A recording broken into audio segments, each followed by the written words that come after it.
چونکہ اختتام مجلس پہ آج نہ دعا کا موقع ملے گا نہ ہی سورہ فاتحہ کا، تو آج کی مجلس میں جن کا خصوصی تعاون ہے ان دو خاندان یعنی زیدی خاندان اور دھارسی خاندان، ان کے تمام مرحومین کے لیے ایک سورہ فاتحہ۔ بسم اللہ الرحمن الرحیم، الحمدللہ رب العالمین، الرحمن الرحیم، مالک یوم الدین، ایاک نعبد و ایاک نستعین، اہدنا الصراط المستقیم، صراط الذین انعمت علیہم غیر المغضوب علیہم ولا الضالین۔ لا حول ولا قوة الا باللہ العلی العظیم، حسبنا اللہ ونعم الوکیل، نعم المولا ونعم النصیر۔ فأعوذ باللہ من الشیطان اللعین الرجیم، بسم اللہ الرحمن الرحیم۔ الحمد للہ الملک الحق المبین، قاسم الجبارین، مبیر الظالمین، مدرک الحاربین، رب الشہداء والصدیقین، والصلاة والسلام علی سید الانبیاء والمرسلین، حبیب الہ العالمین، رحمت للعالمین، خاتم النبیین، شفیع المذنبین، والمخاطب بطاہ و یاسین، ابی القاسم محمد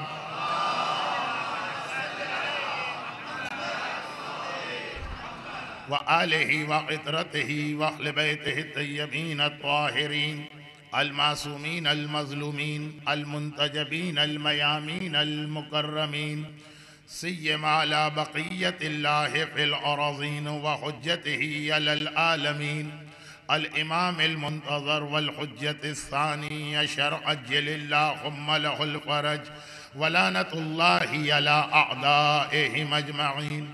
اما بعد فقد قال اللہ عز وجل فی کتابہ المبین وفرقانہ المتین وقرآنہ المجید وقولہ الحق، بسم اللہ الرحمن الرحیم۔ ان خلقناه بكل شيء من قدر، وقال تعاونوا على البر والتقوى ولا تعاونوا على الإثم والعدوان۔ صلوات۔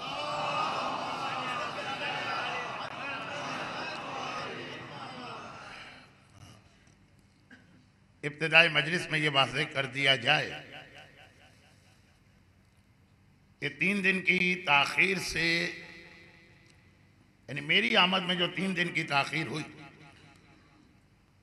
اس کی وجہ سے ہماری پہلی ہی مجلس شب شہادت کو ہو رہی ہے، اور ویسے بھی عقل بھی یہ کہہ رہی ہے اور میرا پرانا تجربہ بھی ہے کہ آج کی مجلس میں خاصی کثیر تعداد مجھے سننے نہیں آئے گی۔ شب شہادت ہے، امام کے غم کو منانے آئے گی، تو جو آج لوگ ہوں گے باقی ہماری مجالس میں، ان کا ہونا بہت مشکل ہے۔ یہ میرا تجربہ بھی ہے اور ویسے بھی واضح بات ہے۔ تو جو اصل عنوان اس عشرے کا ہے وہ انشاءاللہ کل کی مجلس سے شروع ہوگا، تاکہ جو لوگ خالی آج آ رہے ہیں انہیں بھی بات ایک تقریباً مکمل طور پہ مل جائے، اور جنہیں روز ہی آنا ہے ان کے لیے بات آج ہو یا کل ہو کوئی فرق نہیں پڑتا۔ تو آج کی مجلس کے لیے سورہ آل عمران کی اس آیت کو عنوان بنایا ہے، جو ایک اعتبار سے بہت اہم ہے۔ دیکھیں، کبھی کبھار اس قسم کے جملے ہم لوگ جلدی میں کہہ دیتے ہیں کہ یہ آیت بہت اہم ہے، تو مفہوم یہ آتا ہے کہ شاید باقی آیتیں اہم نہیں، ایک خاص کانٹیکس میں اور ایک خاص پس منظر میں قرآن کی یہ والی آیت بہت اہم آیتوں میں سے ایک ہے، لیکن اس سے پہلے کہ میں آیت کا ترجمہ پڑھ کے جو بھی مجھے معروضہ آپ کی خدمت میں آج پیش کرنا ہے عنوان پہ بات شروع کروں، اس سے پہلے ایک گزارش یہ ہے کہ ایک دن کی تاخیر تو آج کل نہ صرف یہ کہ ہو ہی جاتی ہے، بلکہ ہر مومن کو ذہنی طور پہ اس کے لیے تیار رہنا چاہیے، بلکہ اب تو 2 دن۔ اور مسئلہ یہ ہے کہ ہمارے یہاں جتنے ہمارے مذہبی پروگرام ہیں سوائے ایک کے، وہ سب اسلامی تاریخوں کے اعتبار سے ہوتے ہیں، اور وہ نوروز جو بہت قریب آتی ہوئی تاریخ ہے، اور نوروز بھی ہمارے یہاں افراط و تفریط میں پھنس کے نوروز کی تاریخ افراط و تفریط میں پھنس گئی۔ کچھ لوگ اس کو اتنا زیادہ اہمیت دیتے ہیں کہ سواری کون سی ہے، رنگ کون سا ہے، مٹھائیاں کون سی ہوں گی، پھل کون سے ہوں گے، بادشاہ کون۔ اور کچھ لوگ پھر اتنی اس کی تفصیل میں جاتے ہیں کہ یہ تہوار ہی اسلام کا نہیں ہے، اس کا اسلام سے کوئی تعلق نہیں۔ شاید ہمارے کل سے شروع ہونے والے موضوع میں یہ ایک عنوان بھی ہو جو تقریباً ہر سال اس لیے بیان کرنا پڑتا، تقریباً اس وقت ہماری قوم ہر مسئلے میں، خالی نوروز نہیں، ہر مسئلے میں یہی پالیسی بنا چکی کہ ایک گروہ بالکل اس طرف جا کے بیٹھ جائے گا اور ایک گروہ بالکل اس جانب جا کے بیٹھ جائے گا۔ جو اعتدال کا راستہ ہے، جو امت وسط کا طریقہ ہے، جو بیچ کا راستہ ہے، وہ بہت کم لوگوں کے ہاتھ میں۔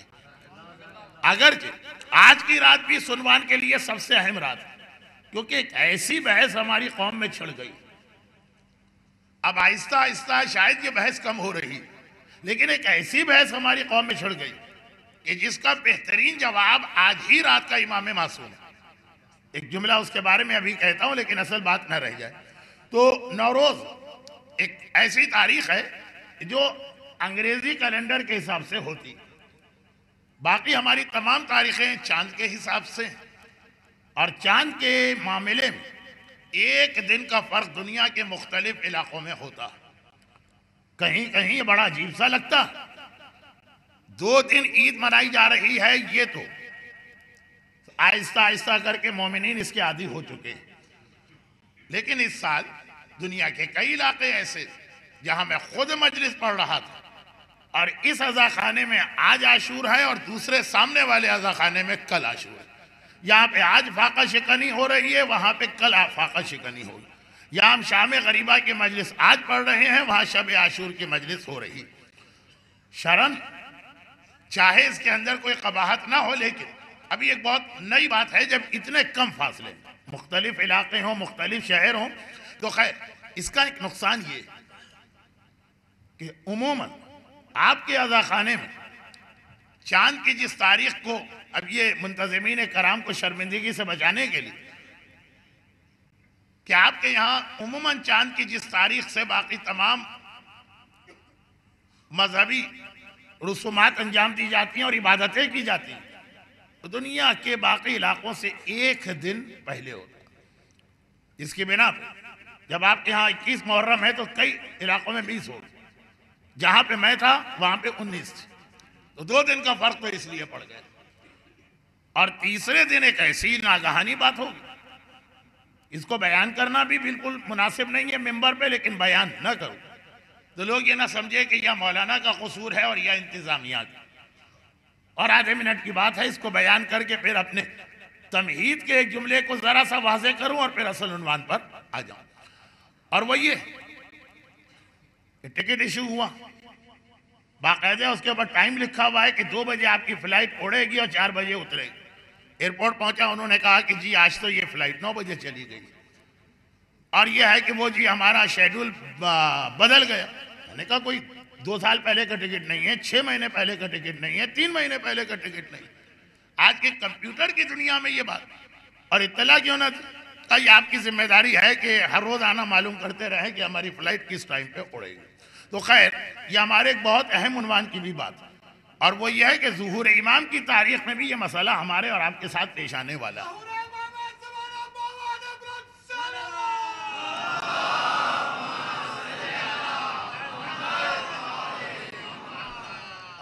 جگہ بہت ہے یہاں پہ، کم سے کم اتنا ہی مجمع اور آ سکتا ہے، لیکن لوگ ذرا سے بے ترتیب بیٹھے ہیں، تو کچھ لوگ ذرا آگے کی جانب آ جائیں اور جتنا مجمع ادھر جا سکتا ہے تاکہ دروازے سے آنے والوں کو زحمت نہ ہو، اور ادھر ہو جائیے، تھوڑا ادھر بھی ہونے کی کوشش کریں۔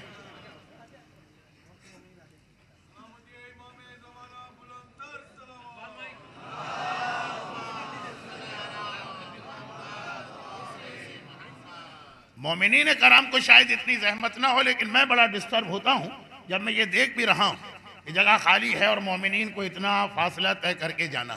شب شہادت ہے، میں بہت ریزرو رہ کے آج کی مجلس پڑھوں گا، لیکن ایک جملہ خاص طور پہ یہ آگے جو بچے بیٹھے ہیں، اور وہ یہ کہ یہ آج میں مجمع کو آگے بڑھا رہا ہوں۔ کل سے آپ کو پتا ہے نا کہ مجمع کو جتنا پیچھے سے پیچھے آپ جا کے بیٹھ سکتے ہیں، کل سے آپ کو اس طرح بیٹھنا۔ ریگولر میری مجلس سننے والوں کو اس کی وجہ پتا۔ تو خیر یہی امام کے ساتھ بھی ہو سکتا کہ ہمارے پاس ظہور امام کی جو تاریخ ہے، جو ہمارے پاس شیڈول آیا ہے کہ امام کس وقت اور کتنے بجے آ رہے ہیں، معلوم ہوا وہ چینج ہو گیا، ہم انتظار کرتے رہے، امام آ کے چلے بھی گئے کہ جملے کی وضاحت انشاءاللہ ایک دو دن کے بعد۔ لیکن اس تمہید کے دو فائدے ہوئے۔ پہلا فائدہ یہ ہوا کہ آپ حضرات کو یہ اطمینان دلانا تھا کہ نہ غلطی انتظامیہ کی تھی اور نہ ہی غلطی میری تھی، اور دوسرا فائدہ یہ ہوا کہ اس دوران مجمع کم از کم اذا خانے کی حد تک سارا سیٹ ہو کے بیٹھ گیا، اور اب جو لوگ بھی آئیں گے ان کے لیے باہر خاصی جگہ، اور زیادہ توقع ہے کہ لوگ مصائب کے قریب آئیں گے تو نہ آپ پریشان ہوں گے اور نہ میں پریشان۔ ہماری قوم کا ایک بڑا مسئلہ افراط و تفریط ہے، یعنی یہ آدمی اتنا زیادہ رائٹ سائڈ پہ چلا جاتا ہے یا اتنا لیفٹ سائڈ پر، بیچ میں رہنے کے لیے کوئی تیار نہیں ہے، جبکہ بیچ ہی کے راستے کا نام ہے صراط مستقیم۔ ہمیں درمیان والے راستے کو اختیار کرنا، یہی ہم کو جنت میں پہنچانے والا راستہ ہے۔ اور دوسری ایک چھوٹی سی بات اسی سے متعلقہ، یہ ایک اصولی بات ہے، پھر اس کی ایک مثال میں دے رہا ہوں اور اپنا وظیفہ شرعی سمجھ کے مثال دے رہا ہوں کہ جب آج کی رات آئے تو یہ بہت مختصر سے ہر سال یہ بات دہرا دی جائے۔ اچھا وہ ابھی تو اصول، اور وہ یہ کہ یہ افراط و تفریط یہ اس لیے بھی ہوتا، یہ انگریزی زبان کی آج کل کچھ اصطلاحات بہت رائج ہو گئی۔ ہماری قوم ایشوز جو واقعاً اہم مسئلے ہیں قوم کی بقا کے، قوم کی حیات کے، اس کے اوپر غور کرنے کو تیار نہیں، اور نان ایشوز جو ہے اس کو اتنا بڑھا دیا جاتا کہ ساری لڑائی، سارا دنگا، سارا فساد، ساری زحمتیں، ساری محنتیں، سارا وقت اسی کے اوپر لگا دیا جاتا۔ ایشوز کو چھوڑ دیتے ہیں، نان ایشوز کو بڑھایا جاتا۔ دنیا کے کئی علاقوں میں گزشتہ چند سالوں سے مطلب ہے 20 سال سے، 22 سال سے، 15 سال سے، جب یہ بچے پیدا بھی نہیں ہوئے، ایک طریقہ کار اسی کا یہ کہ کھیلوں کو اتنا زیادہ بڑھا دو۔ کرکٹ میں بیٹھے ہیں تو سارا دن بیٹھے ہوئے، ایسے چینل ہیں کہ صبح سے شام تک آپ بیٹھے رہیے تو کھیل ہی کھیل آپ کو نظر آئیں گے۔ ایشوز سے توجہ ہٹانے کا ایک طریقہ ہے، یعنی آدمی کو پھر پتہ ہی نہیں چلے کہ دنیا میں ہو کیا رہا۔ دوسرا طریقہ دیکھیں کتنی پرانی بات، 40-50 سال پرانی ساس بہو کے جھگڑے آج کل پھر گھوم کے چینلز پر آ گئے، اور اتنا جس چینل کو دیکھیں کوئی ساس کسی بہو سے لڑ رہی ہے، کوئی بہو کسی ساس کے ٹکڑے کر رہی، اور اتنا زیادہ تکرار کے ساتھ 200 قسطیں، 150 قسطیں، 250 قسطیں۔ اب یہ ہے ذہنی عیاشیاں، اور اس ذہنی عیاشیوں کا مقصد خالی تھوڑی دیر کا انٹرٹینمنٹ ہو تو شاید اسلام کو اس پہ کوئی اعتراض نہ ہو، لیکن جب اس کا مقصد یہ ہوتا کہ قوم کی توجہ اصل مسائل سے ہٹا دو، کس طریقے سے تمہیں تباہ کیا جا رہا ہے، کس طریقے سے تمہاری جڑوں کو کاٹا جا رہا، کس طریقے سے تمہارے عقائد میں زہر گھولا جا رہا، کس طرح سے تمہارے اعمال میں تبدیلیاں لائی جا رہی، تمہیں پتہ ہی نہیں چلے۔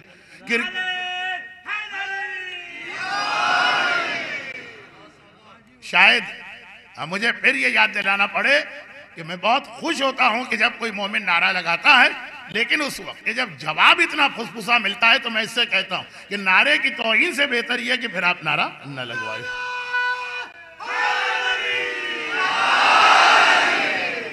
اب واقعاً میں شارجہ کا تذکرہ اس حوالے سے ضرور کرتا ہوں یہ شارجہ وہ جگہ ہے کہ جہاں پہ میں نماز کی بات پڑھتا ہوں تو اس پہ نعرہ لگتا ہے، گانے کا عذاب پڑھتا ہوں تو اس پہ نعرہ لگتا ہے، بے پردگی کی خرابیاں بیان کرتا ہوں تو اس پہ نعرہ لگتا ہے، لیکن وقفے کے ساتھ۔ تو خلاصہ یہ ہے کہ نان ایشو ان کو ایشو بنا دیا گیا، اور جو اصل ہماری قوم کے مسئلے اس سے توجہ ہٹائی گئی۔ اچھا، اب یہ یہاں سے ہمارا عنوان ابھی بس شروع ہو رہا۔ چوتھے امام کی زندگی، پوری زندگی، ایک ایک لمحہ، ہر امام کی زندگی کا، خالی چوتھے کی، ہر امام کی زندگی کا ایک ایک لمحہ ہم سب کے لیے نمونہ عمل ہے، درس ہدایت ہے، اس سے ہمیں کوئی نہ کوئی پیغام لینا ایک ایک لمحے سے۔ خاص طور پر جب صادق آل محمد امام جعفر صادق علیہ السلام یہ فرماتے ہیں کہ الا ان ابغض الناس الی اللہ من له امام ولا یقتدی باعمالہ، سنو، اللہ کے پاس سب سے زیادہ نفرت والا انسان، ابغض، جس سے اللہ سب سے زیادہ بغض رکھتا۔ اب اردو کا لفظ بغض عربی کے لفظ سے ذرا سا مختلف، لیکن مفہوم یہی ہے کہ سب سے زیادہ جس انسان سے اللہ نفرت کرتا، کراہیت کرتا، ترجمہ یہ کروں کہ اللہ دشمنی کرتا ہے تو یہ شان پروردگار کے خلاف جا رہا۔ سب سے زیادہ جو ناپسندیدہ انسان ہے اللہ کی بارگاہ میں، تین سال پہلے یہ حدیث میں نے آج ہی کی رات کو پوری تفصیل کے ساتھ تلاوت کی تھی، کیونکہ اس حدیث کو سمجھاتے ہوئے میں ذرا سا بہک جاتا ہوں، اور وہ یہ ہے کہ جب یہ لفظ آ جاتا ہے سب سے زیادہ ناپسندیدہ، تو وہ حدیث میرے دماغ میں گھومنے لگتی، جس میں امام اور پیغمبر نے 10-12 وہ چیزیں بتائی ہیں جو سب سے زیادہ کی کیٹیگری میں آتی ہیں۔ یہ بچے اسکولوں میں انگریزی پڑھتے ہیں نا، سپرلیٹو ڈگری میں، سب سے بڑا متقی، سب سے بڑا عبادت گزار، سب سے بڑا چور، سب سے زیادہ بڑا گناہ کرنے والا، تو ادھر میں جانا نہیں چاہتا، آج بہت کنٹرول کر رہا ہوں۔ سب سے زیادہ جس سے اللہ کو نفرت ہے یا جو ناپسندیدہ، وہ یہ ہے کہ آدمی ایک امام رکھتا ہو۔ کچھ ایسے کم نصیب ہیں یا بد نصیب ہیں کہ ان کا امام ہے لیکن ان کو پتہ ہی نہیں ہے۔ آدمی ایک امام رکھتا ہو لیکن ولا یقتدی باعمالہ، اور اس کے باوجود وہ اپنے اس امام کے اعمال میں ان کی پیروی نہ کرتا ہو۔ دیکھیں، جس کو حالات کی وجہ سے، والدین کی تربیت کی وجہ سے، جس معاشرے میں اس نے آنکھیں کھولی اور جس ماحول میں اس نے سانس لی، وہاں کی وجہ سے صحیح امام کی معرفت نہ ملی، وہ پھر بھی قابل رحم، یعنی ہر وہ شخص جو نہیں جانتا امام کو وہ جہنمی نہیں ہے۔ چوتھے امام نے بازار شام پر اس بزرگ کی نصیحت کر کے، متقی، پرہیزگار، حافظ قرآن، اور آ کر کہتا ہے کہ مبارک ہو، اللہ نے تم لوگوں کو جو اسلام کے باغی اور شکست دی، نعوذ باللہ، اور اسلام کو فتح و پیروزی عطا کی۔ کس طرح امام نے آہستہ آہستہ اسے معرفت امام کروائی۔ مصائب کی روایت آپ اتنا سنتے ہیں کہ کیا تو نے آیہ تطہیر نہیں پڑھی، کیا آیہ مودت نہیں پڑھی، کیا آیہ ولایت نہیں پڑھی؟ کس طرح امام، یہ قابل رحم بوڑھا، یہ قابل لعنت نہیں ہے، یہ جان بوجھ کر دشمنی نہیں رکھ رہا، اس کو معلوم ہی نہیں جس ماحول میں یہ پلا بڑا، آنکھیں کھولی، سانس لی، اس ماحول کی وجہ سے اس کے اوپر دشمنی امام کا غلبہ ہوا، لیکن امام نے کس طرح سے اسے نصیحت کی۔ تو یہ کیٹیگری ہے، وہ پھر بھی قابل معافی۔ جو قابل معافی نہیں ہے، ایک وہ جنہیں سب پتہ ہے اور پھر بغض و عداوت کا مظاہرہ کر رہے۔ میں آپ حضرات کی توہین نہیں کرنا چاہتا، محاورتاً ایک جملہ کہہ رہا ہوں، اگرچہ یہ محاورہ بھی حقیقت سے خاصا قریب۔ جتنی فضائل حسین کی معرفت یزید کو تھی، ابن زیاد کو تھی، عمر سعد کو تھی اور شمر کو تھی، شاید بہت سارے سیدھے سادے مومنین بھی اتنی معرفت نہ رکھتے۔ یعنی بعض اوقات ان کی زبان پہ ایسے جملے آ جاتے تھے کہ خود یزید آگ بگولا ہو جاتا تھا جب شمر حسین کا کٹا ہوا سر رکھ کے یہ کہے، یا حاکم، آج میں تیرے حکم سے افضل کائنات کا سر کاٹ کے لا رہا ہوں۔ جوتے مار کے نکلوا دیا گیا کہ جب انہیں افضل کائنات مان رہا ہے اور سب کے سامنے اعلان کر رہا ہے۔ جانتا ہے شمر کے حسین ہیں کون، جانتا ہے عمر سعد حسین ہیں کون، ارے پورا لشکر یزید جانتا ہے 30,000 کا لشکر.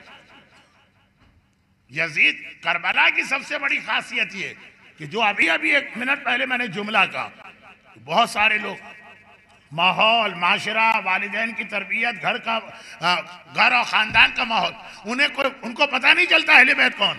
کربلا کی سب سے بڑی خصوصیت، یہاں جو 30,000 آئے تھے ان میں سے ایک ایک کو حسین نے یہ بتا دیا کہ میں ہوں کون. ان میں سے کسی کو جاہل نہیں رہنے دیا، ان میں سے کسی کو کم معرفت والا رہنے نہیں دیا. ہر آدمی جانتا ہے. اس کے لیے 2 جملے بہت چھوٹے عرض کر رہا ہوں، یعنی چھوٹے سے مطلب نعوذ باللہ یہ مصائب کی چھوٹی منزل نہیں، وقت کی کمی کی وجہ سے مختصر کر رہا ہوں. پہلا جملہ ہرملہ کا تیسرا تیر. میں مشہور روایتوں ہی کے اشارے دے کے آگے بڑھ رہا ہوں. ہرملہ کا تیسرا تیر، 3 تیر ہے نا ہرملہ کے. خود ہرملہ سے مختار نے زبانی اقرار کروایا. تو تیسرا تیر کیا تھا؟ پہلا تو مشک عباس کو چھید گیا، دوسرا علی اصغر کے ننھے سے گلے میں ایک سرے سے دوسرے سرے تک سوراخ کر گیا. تیسرا تیر یہی تو کہتا ہے نا ہرملہ. عمر سعد گھبرایا، وہ میرے پاس آیا اور کہا کہ اے ہرملہ، سر سے لے کے پیر تک حسین کا بدن زخمی ہے. خالی یہ نہیں کہا تیروں سے چھلنی، وہ ہم کہتے ہیں کہ لاشا تیروں سے چھلنی. عمر سعد نے تیروں سے چھلنی نہیں کہا، کہ سر سے پیر تک حسین کا جسم زخمی. زخمی اس لیے کہا کہ خالی تیر کوئی تھوڑی، تیر بھی لگے ہیں، تلواروں کے زخم بھی ہیں، نیزے بھی ہیں، برچھیاں بھی ہیں. سب سے بڑھ کر کے لشکر یزید کربلا کے میدان میں بوریوں سے پتھر بھر کے لایا تھا، وہ پتھر بھی آقا حسین کے بدن پہ مارے جا رہے ہیں، مگر ڈگمگا رہے ہیں ذوالجناح پر.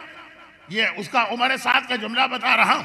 وقت کی کمی کی وجہ سے جلدی کوئی بات کہہ گیا، کوئی لفظ ایسا نکل گیا جو شان امامت کے خلاف ہو تو امام بھی یقیناً معاف کریں گے اور آپ حضرات بھی نظر انداز کیجئے. اب عمر سعد کا یہ جملہ بتانا چاہ رہا ہوں. کہا کہ دیکھو اے ہرملہ، سر سے پیر تک حسین کا بدن زخمی، گھوڑے پہ ڈگمگا بھی رہے، مگر 30,000 میں سے ایک بھی حسین کے قریب جانے کو تیار نہیں. جب تک کہ حسین ذوالجناح سے نہ گریں گے میری فوج آگے نہیں بڑھے گی. کیونکہ کتنی ہی دشمنی کا مظاہرہ کر رہے ہیں، عظمت حسینی کو ہر یزیدی جانتا ہے اپنے دل کے اندر. ہرملہ تیرا کمال اس وقت یہ ہے کہ کسی طرح حسین کو ذوالجناح سے زمین کربلا پہ گرا دے. ابھی 2 ہفتے پہلے ہی عصر عاشور فاقہ شکنی کی مجلس میں آپ یہ روایتیں سنے ہوئے. اب اس وقت ایسا ماحول کہ کسی عالم کے پاس بھی اتنا وقت نہیں ہوتا کہ جملے کا پیغام بھی آپ کو پہنچا. میں تو ویسے ہی ایک ادنا طالب علم، لیکن یہ جملہ بتا رہا کہ 30,000 کا لشکر لیکن عظمت حسینی کو جانتا. اور وہ اگلا جملہ، جب مصائب کی منزل پہ جملے پڑھے جاتے ہیں تو واقعاً مومنین اور مومنات دیواروں سے سر ٹکراتے ہیں. تو میں بہت احتیاط سے پڑھ رہا ہوں کہ آپ مصائب میں سنتے رہتے ہیں آج پیغام. اسی طرح سے جب دوسرا مجرم مختار کے دربار میں پکڑ کے لایا گیا، ایک تو ہرملہ پکڑ کے لایا گیا، پوچھا تو نے کیا کیا؟ اس نے 3 تیر بتا. سنان پکڑ کے لایا گیا، بتا تو نے کیا کیا. عجب سوال یہ پیدا ہوتا کہ جب یہ سارے مجرم یہ دیکھ رہے ہیں کہ جس نے ہمیں پکڑا ہے وہ ہمیں سزا دے گا، تو دنیا میں ہر جگہ الٹا طریقہ ہوتا ہے عدالتوں کا. مجرم جاتا ہے کہتا ہے میں نے کچھ نہیں کیا. کیسی عدالت ہے اس کے اعتبار سے بات کرتا، میں نے کچھ نہیں کیا، میں تو ایسے ہی غلطی سے چلا گیا، زبردستی بھیج دیا گیا. بڑے سے بڑا مجرم بھی حاکم کی عدالت میں اپنی براءت ظاہر کرتا. یہ ہرملہ کو پتا ہے کہ مختار کون، اور اس لیے پتا ہے کہ مختار اسی دن اقتدار میں نہیں آئے، مہینوں سے جہاد چل رہا. بلکہ جب منہال حج میں چوتھے امام سے ملے تھے، چوتھے امام کی مجلس ہے، ذہن میں رکھ کے بات سنیے گا. انہی چوتھے امام سے ملے تھے اور پوچھا تھا کہ منہال کوفے کی حالات کیا؟ کہا الحمدللہ لشکر یزید کے لیے جانور کے بلوں میں چھپنے کی جگہ بھی نہیں، آپ کا چاہنے والا عظیم جہاد کر رہا ہے مختار. تڑپ کے کہا تھا یہ بتا ہرملہ پکڑا گیا کہ نہیں. واقعاً مومنین کرام کے سامنے ان واقعات کا نتیجہ پیش کرنا مشکل ہے. گریے کی وہ کیفیت ہوتی ہے کہ واقعہ وہیں رک جاتا. لیکن کتنے مہینے سے مختار کا جہاد چل رہا، کہ منال سارا حالات دیکھ کے حج پہ آئے، پورا حج کیا، مدینے پہنچے، تو اب ہرملہ کو نہیں پتا کہ مختار نے کسی کو نہیں چھوڑا، تو اسے تو کہنا چاہیے تھا میں نے کچھ بھی نہیں کیا کربلا میں۔ اور اسی طرح یہ سنم اگرچہ یہ جہاد مختار کے شروع مرحلے میں گرفتار ہوا، لیکن وہ شروع مرحلے تک بھی اتنے ظالموں کو سزا مل گئی کہ پتہ ہے کربلا کا کوئی مجرم معاف نہیں کیا جائے گا، تو ان لوگوں کو تو کہنا چاہیے ہم نے کچھ نہیں کیا۔ لیکن یہ بھی مختار کا ایک طریقہ کار تھا، جب دارالامارہ ابن زیاد پہ قبضہ کیا، دارالامارہ ابن زیاد کا محل، جس کے حوالے سے ایک چھوٹی سی روایت بالکل بظاہر موضوع سے ہٹ کے بیان کر رہا ہوں، لیکن ان مومنین سے معذرت کے ساتھ جو آج شب شہادت کی وجہ سے آئے ہیں، میرے بعد کے تقاریر میں نہیں ہوں گے۔ یہ روایت ایک طرح سے ان کے لیے اتنی کام کی نہیں، البتہ جو ہمارا موضوع ہے باقی 6 دن، اس میں تو یہ بات تفصیل سے آئے گی۔ دارالامارہ جس وقت مصعب ابن زبیر کا کٹا ہوا سر حجاج کے حکم سے اس وقت کے خلیفہ کے سامنے رکھا گیا، تو دربار میں کھڑا ہوا ایک آدمی، اس کا سارا بدن کانپنے لگا۔ ایک بار خلیفہ وقت نے کہا کہ کیا بات ہے، تو اتنا گھبرا کیوں رہا؟ عبد الملک ابن مروان ابن حکم، خلیفہ سوال کرتا ہے کام کیوں رہا؟ کہا کہ مختصر سے عرصے میں صرف 7 یا 8 سال میں نے اس دارالامارہ میں ایک عجیب منظر دیکھا۔ میں اس دن بھی اس دارالامارہ میں تھا جب رسول کے نواسے حسین ابن علی کا کٹا ہوا سر ابن زیاد کے سامنے آیا، پہلا سر۔ اس کے بعد میں اس دن بھی اسی دارالامارہ میں تھا جب اسی ابن زیاد کا کٹا ہوا سر مختار کے سامنے آیا، دوسرا سر۔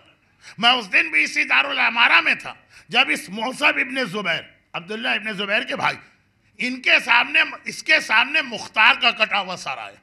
مختار کا جہاد مکمل ہوا، پروردگار نے اسی لمحے ان کو دنیا سے اٹھا لی، تیسرا سر۔ اور آج میں تیرے سامنے دیکھ رہا ہوں کہ اسی مصعب ابن زبیر کا کٹا ہوا سر تیرے سامنے آ رہا۔ اتنا گھبرایا عبد الملک، بے اختیار اپنی جگہ سے کھڑا ہوا، یہ کہتا ہوا باہر چلا دارالامارہ سے، لا اراک اللہ خامسا، اللہ تجھے کوئی 5واں سر نہ دکھائے۔ حکم دیا کہ ابن زیاد کے محل کو مسمار کر دیا جائے، توڑ دیا جائے۔ لیکن عمارتیں ٹوٹنے سے نظام پروردگار نہیں بدلتا۔ آپ نے اگر اپنے والدین کے ساتھ زیادتی کی ہے، آپ کی بھی ایک اولاد اس دنیا میں ہے، اور یہ ایک سلسلہ چلے گا۔ اگر ہم نے کسی کا حق مارا ہے تو بہرحال ابھی اس دنیا میں ہم ہیں، اور وہ وقت آنے والا ہے جب ہم کبھی مصیبت و پریشانی میں جائیں گے۔ لا اراک اللہ خامسا، ظالم اور مظلوم کٹے ہوئے سر آئے، ہر ظالم کو اسی مظلوم کا سر جہاں رکھا گیا۔ اب یہ موضوع آگے باقی 6 مجالس میں آئے گا، ابھی تو میں بات کو یہ دیکھ کے کہ بہت پھیل گئی۔ مختار ابن زیاد کے محل پہ قبضہ کیا، مختار کے محل پہ پھر اسی طرح سے مصعب نے قبضہ کیا، تو سارا ریکارڈ بھی ہاتھ میں آیا۔ اور آپ کو معلوم ہے کہ حمید ابن مسلم لشکر یزید کی ڈائری لکھنے والا رپورٹر تھا، اور جان بوجھ کر اس عیسائی کو یہ عہدہ دیا گیا تاکہ بالکل نیوٹرل انداز میں دیکھے کہ کیا ہو رہا۔ چنانچہ یہ سارے کاغذات، یہ سارے رجسٹر، یہ ساری فائلیں ابن زیاد کے پاس، ہر مجرم سے کہتے ہیں کہ اس میں سب کچھ لکھا ہوا تیرے نام کے آگے کہ تو نے کیا کیا کیا اور اس کا تجھے کیا انعام ملا۔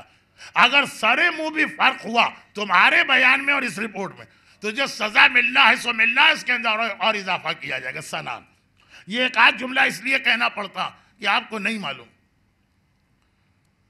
کہ جب میں شارجہ سے جاتا ہوں تو میری یہی شیروانی کی دونوں جیبیں کتنے بیتوکے سوالات سے بھری ہوتی۔ مولانا یہ آپ نے کیا پڑھ دیا، عقل قبول نہیں کرتی۔ مولانا وہ آپ نے کیا پڑھ دیا، عقل قبول نہیں کرتی۔ اور وضاحت کرنے جاتا ہوں تو عام مومنین کہتے ہیں مولانا کیوں ایسے لوگوں کے سوال میں ہمارا وقت برباد کر رہے ہیں؟ تو ایک آدھ بات کا جواب میں ایک پیشگی پہلے دیتا ہوں، سب کا نہیں۔ تو خلاصہ یہ کہ مختار نے سنان کو بلایا، سنان تو نے کیا کیا؟ کہا کہ میں بھی تھوڑا سا کربلا میں پیچھے رہ گیا۔ تو 3 ہی کام میں نے کیے، اور تینوں کام ایسے ہیں کہ دیواروں سے آدمی سر ٹکرائے اگر اسے واقعاً اس انداز سے میں پڑھوں جو اس روایت کا حق ہے، لیکن چونکہ ابھی پیغام دینا، ابھی تو بات ہی آج کی شروع نہیں ہوئی، یہ تمہید ہی چل رہی۔ اور تیسری بات یہ تھی، وہ کہہ رہا ہے کہ بس ہوا یہ کہ حسین کی شہادت کے بعد ساری فوج یزید ٹوٹ کے آئی، مال و اسباب لوٹنے لگی، کسی وجہ سے مجھے تاخیر ہو گئی۔ جب لوٹ مار ہوتی ہے تو وہاں 2 گھنٹے کی تاخیر نہیں، 5 منٹ کی تاخیر بھی جو ہے نا وہ آدمی کو محروم کر دیتی۔ جہاں پہ تبرک لوٹ مار کے انداز میں تقسیم ہوتا، 2 منٹ بھی اگر آپ دیر کریں گے تو معلوم ساری چیزیں ختم ہو چکی۔ جہاں پہ رمضان کی افطاری تاخیر کے انداز میں، لوٹ مار کے انداز میں دی جاتی ہیں، دنیا کے علاقے یورپ میں زیادہ یہی رواج۔ آپ صرف یالی و یاسین پڑھنے میں لگے، پلٹ کے دیکھا پوری میز خالی ہو چکی۔ واقعاً آپ کو سنت نبوی پہ افطار کرنا ہوتا ہے، نمک اور گرم پانی۔ تو اب یہ ہے کہ لوٹ مار والے میں تاخیر کا مطلب یہ نہیں کہ 2 گھنٹے دیر سے آیا۔ کیا آپ کہیں گے مولانا کہاں چلا گیا تھا؟ 2 منٹ 3 منٹ کی تاخیر۔ 30,000 کا لشکر ہے، خالی 18 خیمے۔ کہتا ہے جب میں آیا تو سب کچھ لٹا چکا تھا، صرف 3 چیزیں بچ گئی تھی۔ یہ مصائب کی روایت ہے، میں اس وقت مصائب کے حوالے سے نہیں پڑھ رہا ہوں۔ آخری چیز جو بتاتا ہے، ہرملہ کا آخری تیر، سنان کا آخری ظلم۔ میں نے ایک سرے پہ سے دوسرے سرے پہ نگاہ ڈالی۔ پرانے زمانے میں کپڑا بہت قیمتی چیز ہوتا تھا، سونے سے زیادہ قیمتی۔ جابر ابن عبداللہ کا جو خواب میں پڑھتا ہوں کہ آسمان سے زمین تک کپڑا لٹک رہا ہے اور بڑا قیمتی، تو اس کی تشریح کرنا پڑتی، لیکن آج وقت بھی نہیں ہے۔ اور شاید جو لوگ خالی آج کے مجلس میں آئے ہیں ان کے لیے یہ تذکرہ ذرا سا اکتا دینے والا ہو جائے۔ تو خلاصہ یہ کہ کپڑا بڑا قیمتی تھا، اور محاورتاً نہیں کہہ رہا ہوں، حقیقتاً کہہ رہا ہوں، سونے سے زیادہ قیمتی۔ لیکن میدان کربلا سنان کہتا کہ جب میں ذرا دیر سے آیا، پلٹ کے میں نے دیکھا ساری قیمتی چیزیں لٹ چکی، بلکہ معمولی چیزیں بھی لٹ چکی۔ ساری سیدانیوں کے سروں سے چادر چھن چکی ہے۔ جو امام آج اس دنیا سے گیا ہے، وہ ساری زندگی کس بات پہ خون کے آنسو روتا رہا؟ کس بات پہ؟ پورے کربلا کے واقعے کا خلاصہ شام نکالتے تھے نا۔ اب ساری چادریں لٹ گئیں خون کے آنسوؤں پہ۔ ایک جملہ مجھے یاد آیا، میرا یہ انداز بیان۔ شارجہ کے مومنین سے کتنی بار یہ معذرت کروں کہ آپ 15 سال سے تو مجھے یہاں پر اور تقریباً 35 سال سے یا 25 سال سے گلف میں سن رہے ہیں، تو تھوڑا میرا انداز آپ کو پتا۔ خون کے آنسو، میرا چوتھا امام ساری زندگی خون کے آنسو رویا۔ وہاں تک کی روایت تو لوگوں کی سمجھ میں آتی، اگرچہ آج اس پر بھی اعتراض ہو رہا۔ کون سی روایت؟ شہر مدینہ ایک ایسا شہر ہے جہاں ہر وقت نئے لوگ آتے ہیں جاتے ہیں، نئے لوگ آتے ہیں جاتے ہیں، کہ مکہ اور مدینہ کا زیادہ مجمع زائرین پہ ہوتا۔ ان کو معلوم بھی نہیں ہوتا کہ کس کا گھر ہے، یہ کس کی گلی ہے، کہ کیا کوئی نیا زوار آیا مدینے میں روضہ رسول کی زیارت کے لیے جا رہا، غسل کر کے پاکیزہ کپڑے پہن کے وہ گھر سے نکلا۔ اب بالکل پاک و پاکیزہ کپڑے ہیں اس کے۔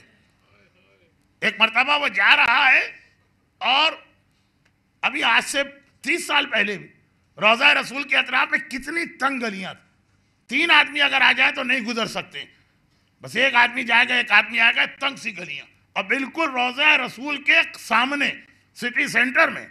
چنانچہ وہ احتیاط سے چل رہا ہے کہ اچانک اوپر چھت پر سے کچھ پانی اس کے لباس پہ گرنے لگا۔ اس نے دیکھا پانی کے قطرے آگے گر رہے ہیں، پانی بہہ رہا ہے جیسے بارش میں پرنالے سے پانی گرا کرتا۔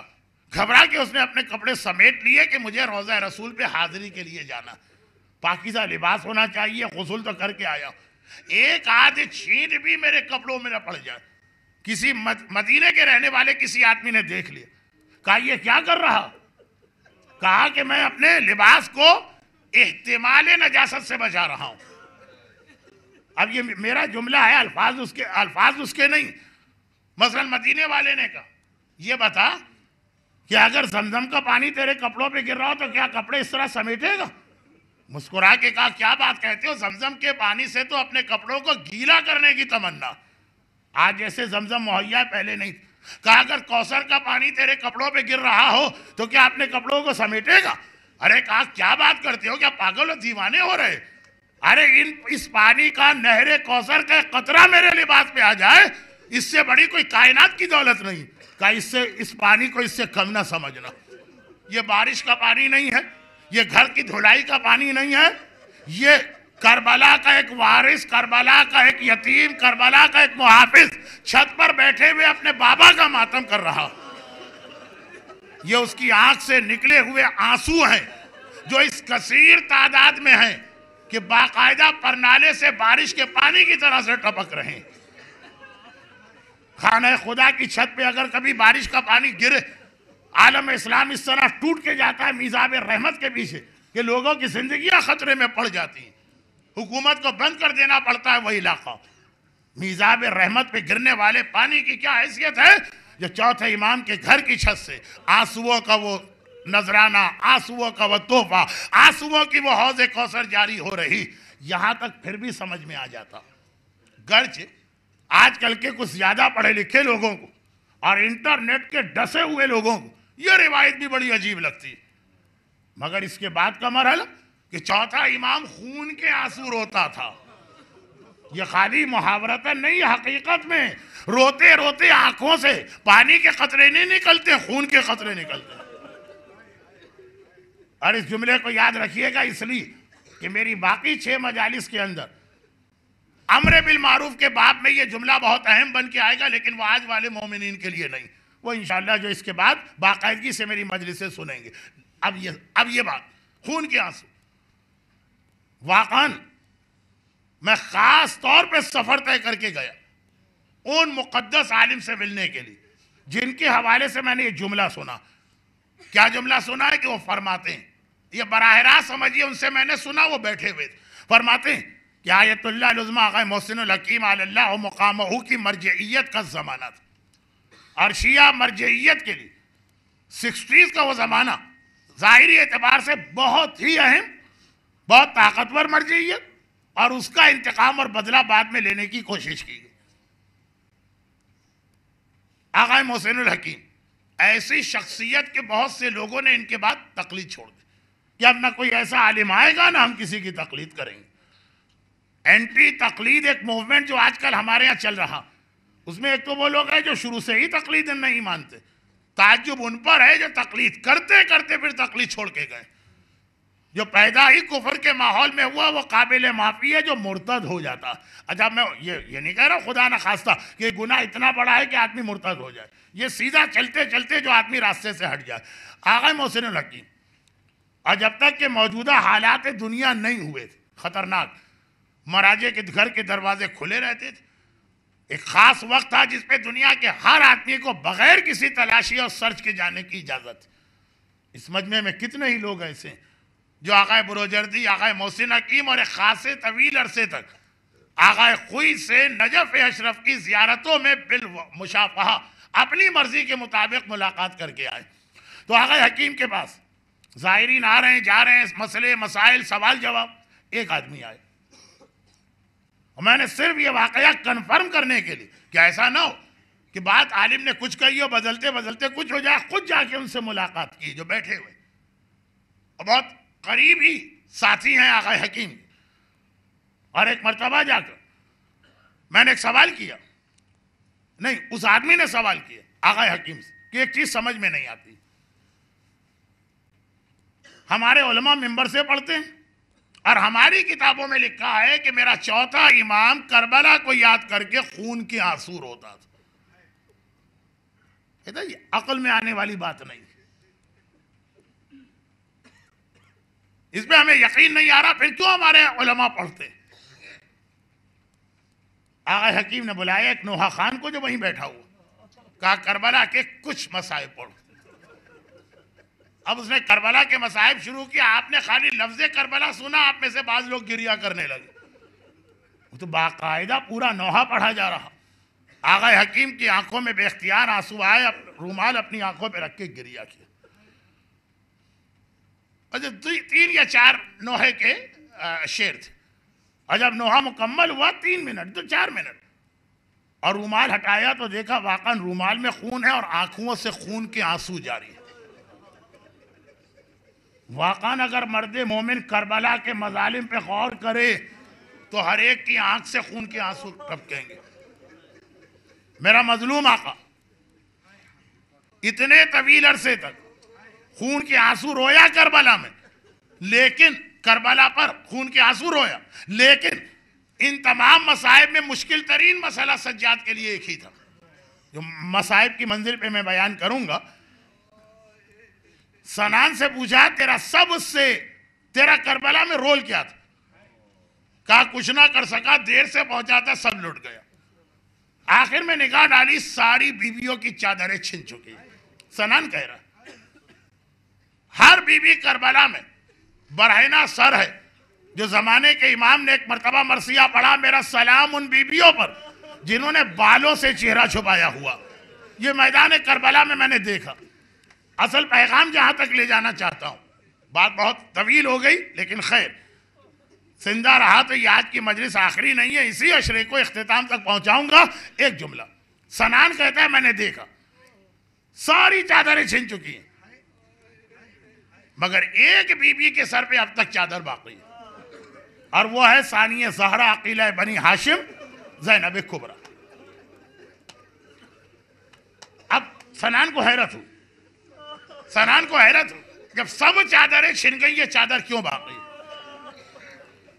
اپنے ساتھی سے پوچھا، گھبرا کے اس نے کہا رسول کی نواسی اور فاطمہ کی بیٹی کی چادر پہ ہم تو ہاتھ نہیں ڈال سکتے۔ کتنا ہی لوٹ مار کا جذبہ، کتنے ہی ظالم، کتنے ہی سنگدل، جیسے ذوالجناح پہ حسین ڈگمگا رہا۔ دیکھیں قاسم کا وقت آیا تھا، اکبر کا وقت آیا تھا، عباس کا وقت آیا تھا، وہاں یہ روایت ہم کو نہیں ملی۔ نعوذ باللہ ان شخصیتوں کا رتبہ کم نہیں کر رہا، آقا حسین کی عظمت بتا رہا، حسین کے قریب جانے کو کوئی تیار نہیں۔ کربلا میں ہر بی بی کی چادر چھیننے والے ظالم، کلثوم کی چادر پہ ہاتھ ڈالا، لیلا کی چادر چھینی۔ رباب میں کیسے پڑھ رہا ہوں، آپ کیسے سن رہے ہیں، ہمیں خود اس پہ تعجب ہے، لیکن اس کے بغیر پیغام نہیں آئے گا۔ ام فروا کی چادر چھینی، فاطمہ کبریٰ کی چادر چھینی، ایک ایک چادر پہ ہاتھ ڈالا، لیکن عظمت زینب ان ظالموں کو بھی پتا۔ سنان کہتا ہے کسی میں ہمت نہیں تھی چادر زینب پہ ہاتھ ڈالنے کی، لیکن ادھر ہرملہ نے تیسرا تیر چلایا۔ سنان کہتا ہے میں نے سوچا کہ آلریڈی میرا اتنا نقصان ہے کہ مجھے کچھ نہیں ملا، چنانچہ میں آگے بڑھا اور اس چادر کو میں نے ایک عجیب انداز سے چھینا۔ زینب کی چادر پہ ہاتھ ڈالا جائے تو کیا زینب آسانی سے چادر چھلنے دیں گے؟ اور بے شک زینب بہت ضعیف ہے، 55 سال کی عمر ہے، بے شک زینب نے بہت صدمے اٹھائے ہیں کربلا کا پورا دن، مگر ہے تو حیدر کرار فاتح خیبر کی بیٹی، ہے تو عباس جری کی بہن۔ سنان اپنی تمام تر طاقت کے باوجود زینب کی چادر نہ چھین سکا، تبھی تو اس نے کولا اٹھا کے شہزادی کے چہرے پہ مارا۔ اب سوچئے سجاد پہ کیا قیامت گزرتی ہو۔ آپ 1350 سال بعد سن رہے ہیں، سجاد کربلا کے میدان میں خود دیکھ رہا، لیکن مجلس کچھ اس انداز کی ہوتی چلی گئی کہ میرے لیے پیغام مکمل کرنا مشکل ہو رہا، لیکن اگر میں نے یہ پیغام سجاد کے چاہنے والوں تک نہیں پہنچایا تو میں سجاد کی بارگاہ میں سجاد کا مجرم بنوں گا۔ اس لیے آپ کے اس تمام گریے کو دیکھنے کے بعد جب ذاکر کی ذمہ داری ہوتی ہے کہ مسائل پڑھ کے مجلس ختم کرے، میں پیغام کی جانب جا رہا ہوں۔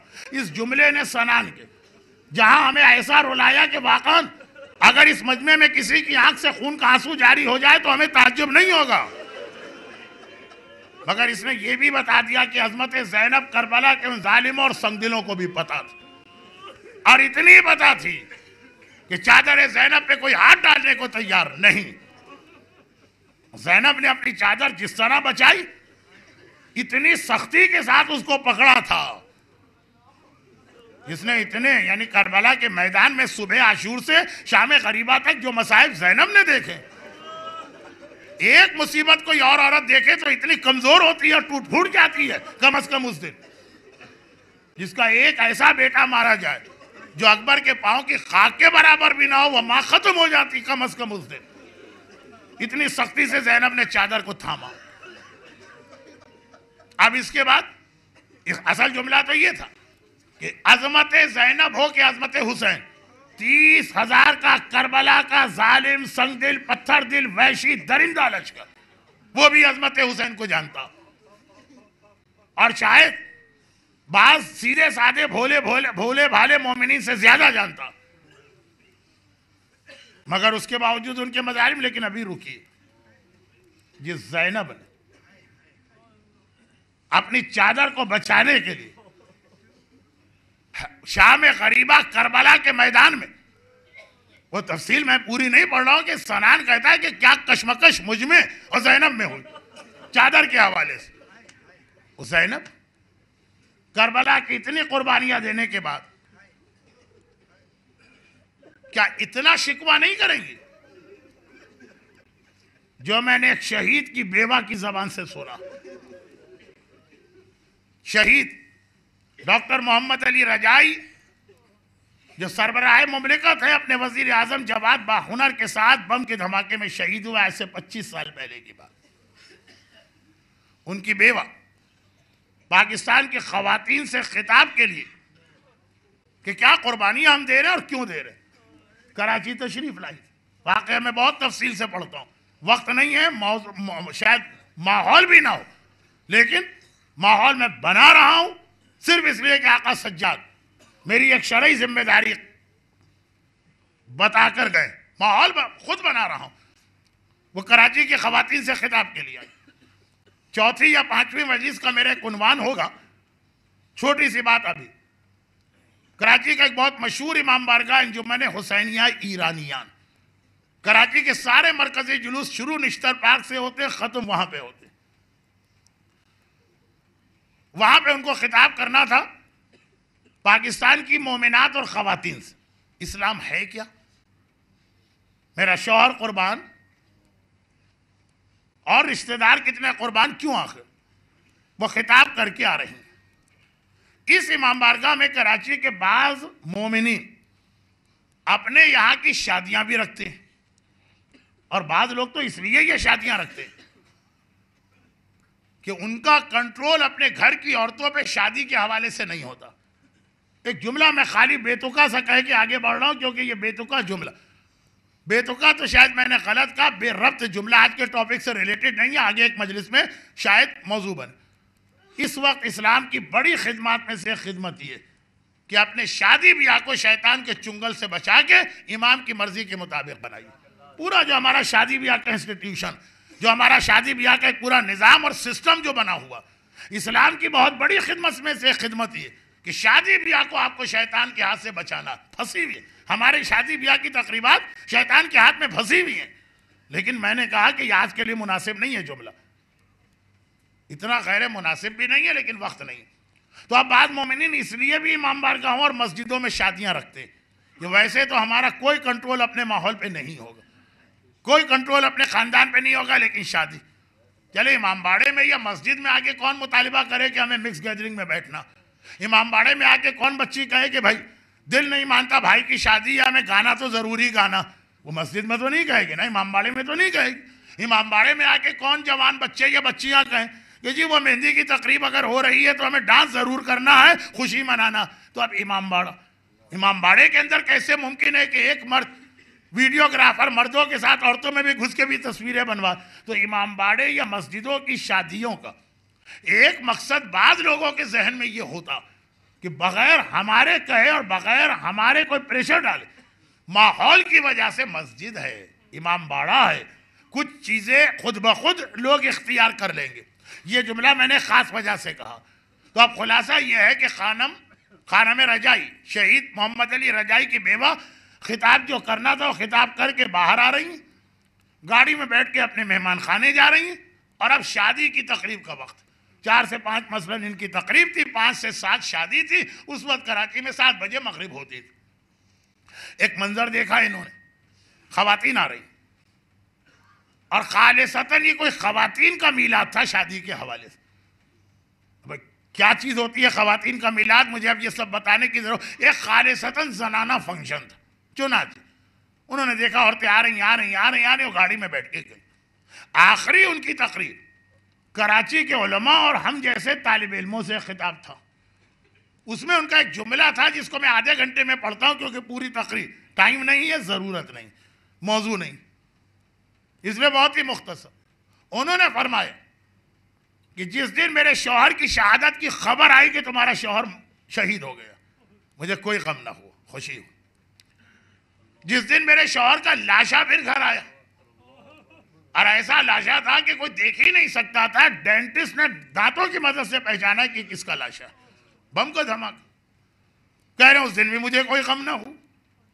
پھر میرے بچے اور بچیاں، بچے تو چھوٹے ہوتے ہیں، کوئی 7 سال کا بچہ، کوئی 8 سال کی بچی، اسکول پڑھنے جاتے ہیں، جب واپس آ کے کہتے ہیں کہ اماں ہمارے بابا کہاں ہیں، فلاں سہیلی کے بابا نے آج اس کو یہ دیا، اور بچہ کہہ رہا ہے کہ میرے دوست کے بابا آج اس کو وہاں لے گئے، میرا بابا کہاں. ایک دن یہ سوال نہیں ہوتا، بار بار ہوتا. یتیم بچہ، یتیم بچی اب بیوہ ماں سے یہ سوال کرے، اور ماں بھی ابھی اس عمر میں، یہ نہیں کہ کوئی 70 سال کی عورت بیوہ ہو، یہ 30 سال 32 سال کہہ رہے مجھے کوئی دکھ نہ ہوا. یہ ساری قربانی ہم نے اللہ اور اسلام کے لیے دی. لیکن جب میں آپ کے یہاں، یہ آج سے 25 سال پہلے کی بات ہے، شادی میں شرکت کی خواتین کو میں نے دیکھا، میں تو تقریر کر کے جا رہی، اور میں نے دیکھا یہ کس حالت میں گھر سے نکل کے آ رہی. کیا بے حجابی، کیسے ان کے بیہودہ لباس ہے. شادی کے موقع پہ اچھی خاصی مذہبی پرہیزگار حجاب کرنے والی عورتیں بھی اتنا بے حجاب ہو جاتی ہیں. میں اگلا جملہ جو کہہ رہا ہوں وہ توہین کی نیت سے نہیں کہہ رہا ہوں، ایک اسٹیٹمنٹ سمجھیے. چوتھے امام کی مجلس میں رو رو کے غش کھانے والی خواتین بھی. یہ جو پتا ہے کہ چوتھا امام علی اکبر کے کلیجے کی برچی پہ اتنا نہیں رویا جتنا زینب کی چادر پہ رویا. پتا ہے یار، کس کو نہیں معلوم اس مجمع میں. لیکن اس کے بعد جب یہ اچھی خاصی سمجھدار عورتیں اور ان کے مرد کم نہیں ہے ان کا بھی قصور، شادی کے موقع پہ پاگل، بیہودہ لباس، بغیر حجاب، اتنا میک اپ تھوپا ہوا کہ چہرہ کھولنا بھی حرام، زینت کی اتنی چیزیں اور زیورات بدن پر. فرماتی ہیں، ایک بیوہ کہہ رہی، شہید کی بیوہ، کہ جب میں نے ان کو دیکھا تو میرے دل میں پہلے تو ایک لمحے کے لیے خیال آیا کہ بیکار میں نے اتنی قربانی دی ہے، جوانی میں بیوگی قبول کی، میرا شوہر مارا گیا، بیکار میں نے اپنے بچی اور بچیوں کی یتیمی لی. اگر اسلام اتنا ہی آسان مذہب ہے جیسا یہ خواتین کے لباس، انداز، طور طریقے دکھا رہے، تو مجھے کیا ضرورت تھی اپنا سہاگ اسلام پہ قربان کرنے کی؟ مجھے کیا ضرورت تھی اپنے بچوں کو اسلام کے نام پہ یتیم کرنے کی؟ اور اگر اسلام کائنات کی اتنی قیمتی شے کہ اس کے لیے خواتین کے سہاگ بھی مانگے جائیں گے، اس کے لیے ماؤں کے جوان بیٹے بھی مانگے جائیں گے، اس کے لیے بچیوں کی یتیمی بھی مانگی جائے گی، تو یہ کون سا اسلام ہے جو میں دیکھ رہی ہوں؟ شادی کی ایک تقریب جو عزاخانے میں ہو رہی، یہی تقریب اگر کسی میرج ہال میں ہوتی تو وہاں تو شاید صدمے کی وجہ سے بے ہوش ہو کے یہ شہید کی بیوہ گر جاتی. اس نے خود قربانی دی ہے نا، اس کا دل اور دکھا ہوگا. لیکن میں کہتا ہوں کہ اے شہید کی بیوہ، آپ نے جو فریاد کی، آپ کی فریاد بہت چھوٹی. صحیح معنوں میں یہ فریاد کریں گی زینب کبریٰ کہ جس اسلام کے لیے میں نے اپنی چادر قربان کر دی، وہ تمہارے یہاں اتنا حقیر اسلام ہے، اتنا بے وقت اسلام ہے کہ ایک مجلس میں بھی صحیح طریقے سے بعض عورتیں چادر پہن کے نہیں آتی. ارے مجلس سے بھی بڑی جگہ، زینبیہ شہزادی کے روضے پر بازار شام میں بھی بعض عورتیں صحیح حجاب کر کے نہیں جاتی. مجلس میں میں آتی ہوں، میرا اتنا احترام تم نہیں کر رہے. ارے جب میرے گھر میں آ رہے ہیں زینبیہ، یا زندان شام میں جہاں میری بچی سکینہ سو رہی ہے، جس سے میں وعدہ کر کے آئی تھی کہ سکینہ بیٹی تیری پھوپھی تجھے چھوڑ کے نہیں جا رہی ہے، سجاد کو مدینے تک پہنچانا ہے، کربلا میں حسین کا مشن مکمل کرنا، پھر آؤں گی. جب میرے پاس آتے ہو وہاں بھی خیال نہیں کرتے. بلکہ بعض خواتین اور مرد تو فخر کے ساتھ کہتے ہیں مولانا ہم پہنچے وہاں، ہم نے کہہ دیا اپنے گھر کی عورتوں سے یہ بازار شام ہے، یہاں سے چادر اتار دو، یہاں چادر نہیں پہنو گے، یہاں زینب کے بال بھی کھلے ہوئے. اگر اتنا پتا چل جائے ان لوگوں کو کہ شام غریبہ جب ظالم کا ہاتھ زینب کی چادر پہ پڑا تو فاتح خیبر کی بیٹی زینب نے کتنی مضبوطی کے ساتھ اس چادر کو سنبھالا، چہرے پہ کوڑا مارا اور بالکل غیر متوقع، کوئی سوچ نہیں سکتا، تب زینب کی چادر کو اتروایا. تو شاید ان میں اتنی ہمت و جسارت تو نہ ہو کہ فوج یزید کے ظلم کہ سیدانیوں کو بغیر چادر کے لے جائیں، اسے ایک سنت قرار دے کے اس طرح مذاق زینب کا اڑا رہے ہیں. زینب کو چہرے پہ کوڑا کھا کے اپنا چہرہ زخمی کرنے کی ضرورت نہیں تھی کہ اگر یہ کہ یزید نے چادر کی نہیں، دے دو چادر. یہ ایک امتحان ہو جائے گا. نہیں، آخر وقت تک مزاحمت واجب تھی. یا مومن خود شہزادی کے روضے پہ جاتا، لیکن بات یہ ساری بڑھتی بڑھتی کہاں پہ پہنچی؟ ایک ایسی پرانی بات جو آپ میں سے ہر ایک کو معلوم. آج کی مجلس میں فقط اس کی یاد دہانی مقصود تھی، مگر اتنی یہ یاد دہانی ہو گئی کہ پوری مجلس بن گئی. وہ کیا بات؟ بھول گئے ہوں گے آپ کہاں سے بات چلی، اور بھولنا بھی چاہیے. ایسے مصائب آپ نے سنے ہیں کہ آدمی اپنے آپ کو بھول جائے تو تعجب نہیں. لیکن بات چلی یہاں سے تھی کہ سجاد کی زندگی اتنے مصائب کے ساتھ جس میں خون کے آنسو روئیں، حقیقی خون کے آنسو. بچوں اور جوانوں سے کہتا ہوں کہ اس کو محاورتاً نہ سمجھیے گا، باقاعدہ وہ خون سجاد کی آنکھوں سے جاری رہتا تھا.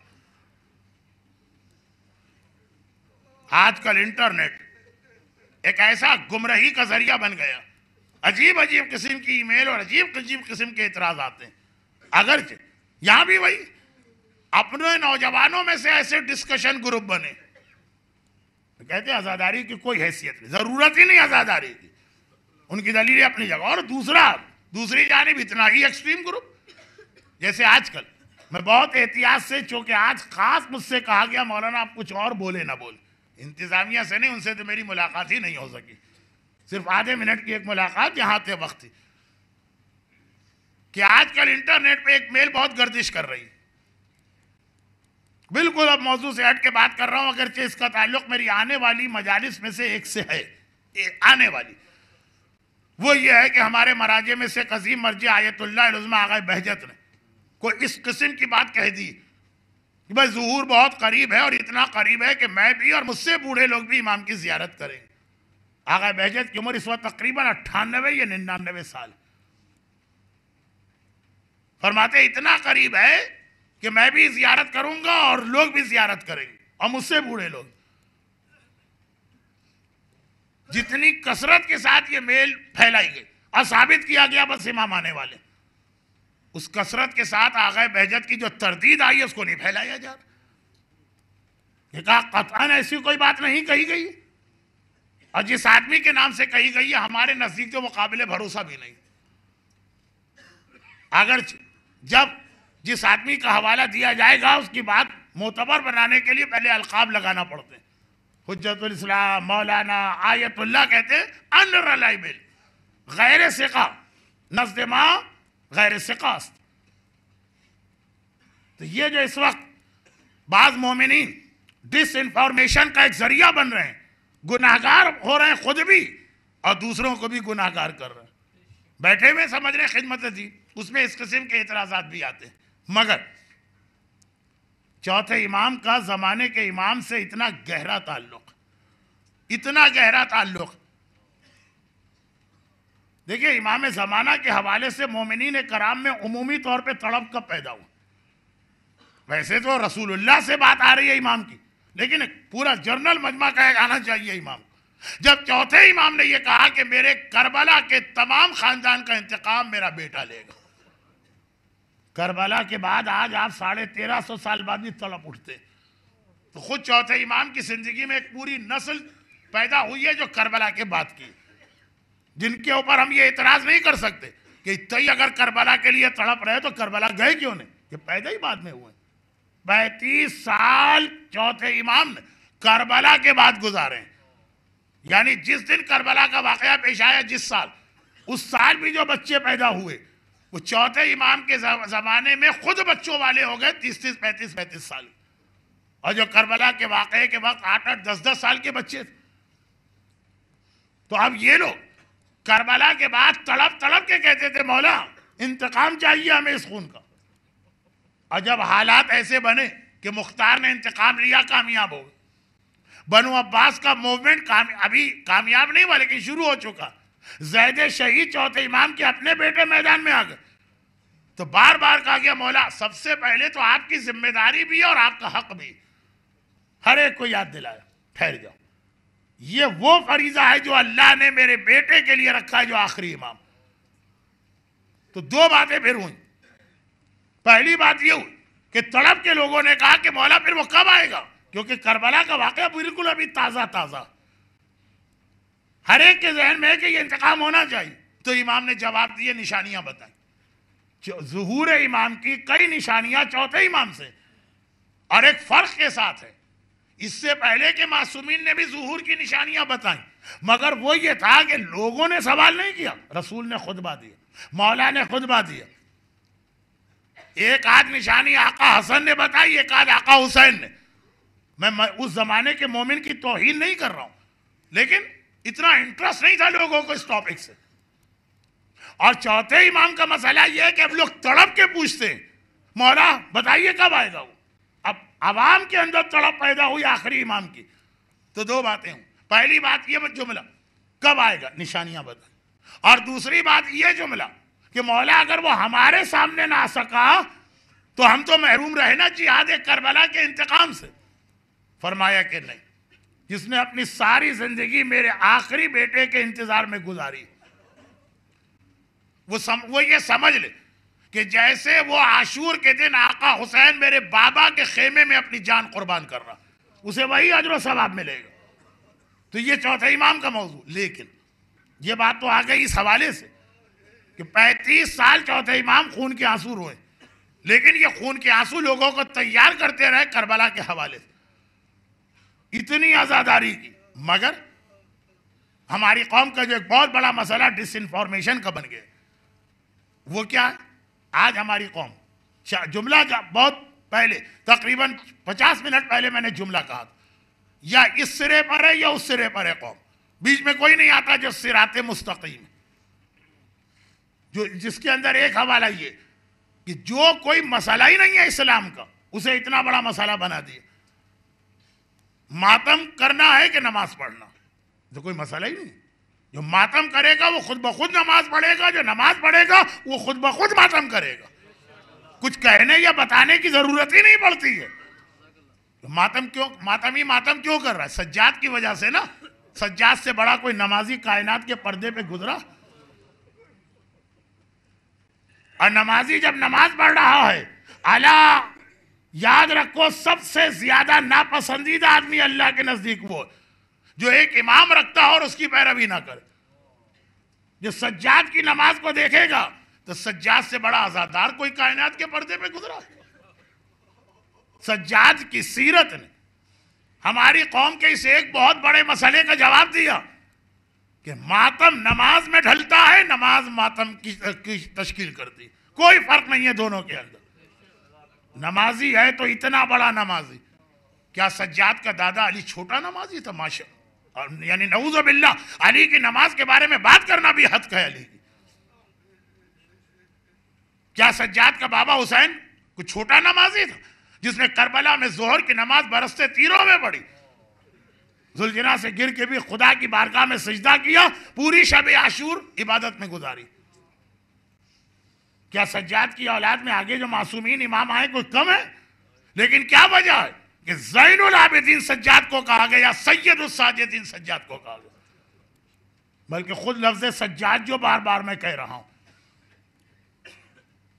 علی کو کیوں نہیں کہا گیا زین العابدین؟ علی کو کیوں نہیں کہا گیا سید الساجدین؟ دیکھیں بعض اوقات یہ جملے کہنا کسی کی توہین لگتی ہے، لیکن مقصد یہاں توہین نہیں۔ حسین کا لقب کیوں نہ بنا سید الساجدین اور زین العابدین؟ حسین کا لقب کیوں نہ بنا سجاد؟ ہماری قوم میں یہی 4 لقب مشہور ہیں، گھر کے مولا سجاد کے 9 بہت اہم لقب ہیں، لیکن زیادہ مشہور زین العابدین، سید الساجدین، سجاد، اور ایک لفظ جو 9 میں زیادہ آتا ہے عابد بیمار۔ بیمار سے پہلے کیا ہے؟ عابد۔ عابد کسے کہتے ہیں؟ عبادت کرنے والا۔ عابد بیمار کا مطلب کیا ہے؟ کہ تم صحت مند ہو کہ سجدہ کرنے سے گھبراتے ہو۔ یہ اتنا بیمار تھا کہ کربلا کے پورے واقعے میں خشی کی عالم میں رہا۔ جب بابا آخری رخصت کے لیے آیا، بابا کو زخمی دیکھا، گھبرا کے پوچھا آپ اتنے زخمی ہو گئے، میرا چچا عباس کہاں چلا گیا؟ یہ اتنا بیمار تھا کہ جب حسین نے دوسری بار کہا حل من ناصر ینصرنا، تو تلوار اٹھا کے بڑی مشکل سے اس کو عصا بنا کے باہر آ رہا، تلوار کے سہارے باہر نکل رہے تھے۔ یعنی جوان 23 سال کا اس کے بدن میں کھڑے ہونے کی طاقت نہیں۔